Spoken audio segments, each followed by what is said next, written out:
ഇതൊരു ഈ വോട്ടർ പട്ടികയിൽ കൃത്രിമം കാണിച്ചിട്ടാണ് ദേശീയ തലത്തിലും ഇവിടെ തൃശ്ശൂരിലും BJP ജയിച്ചത് എന്നുള്ളത് തികഞ്ഞ അസംബന്ധമാണ്, പച്ചക്കള്ളമാണ്, അടിസ്ഥാനരഹിതമാണ്.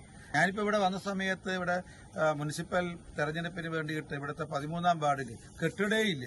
ഇല്ലാത്ത കെട്ടിടത്തിൽ 90ഓളം വോട്ടർമാർ ചേർത്തിട്ടുണ്ട്. എന്താ മാർക്സിസ്റ്റ് പാർട്ടി അക്കാര്യത്തെ കുറിച്ച് അഭിപ്രായം എന്താ? കോൺഗ്രസിന്റെ അഭിപ്രായം എന്താ? ഇപ്പൊ ഞങ്ങൾ കേരളത്തിൽ എല്ലായിടത്തും പരിശോധന നടത്തിയിട്ടുണ്ട്.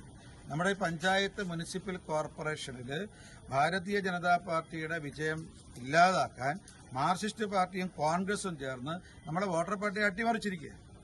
ഞങ്ങൾ പരാതി കൊടുത്തിട്ടുണ്ട്. അത് ഞങ്ങൾ ഒഫീഷ്യലായിട്ടാണ് പരാതി കൊടുത്തിരിക്കുന്നത്.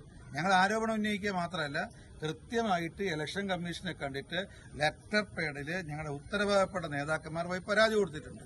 പക്ഷേ ഈ രാഹുൽ ഗാന്ധി ഇങ്ങനെ പരാതി ഉന്നയിക്കുക എന്നല്ലാതെ, CPM കോൺഗ്രസ് നേതാക്കന്മാർ പരാതി ഉന്നയിക്കുക എന്നല്ലാതെ നിയമാനുസൃതമായിട്ട് തെളിവ് സഹിതം ഇലക്ഷൻ കമ്മീഷനോ അല്ലെങ്കിൽ ബന്ധപ്പെട്ട അധികാരികൾക്കോ പരാതി നൽകാൻ പറഞ്ഞിട്ട് അവരത് തയ്യാറാകുന്നില്ല.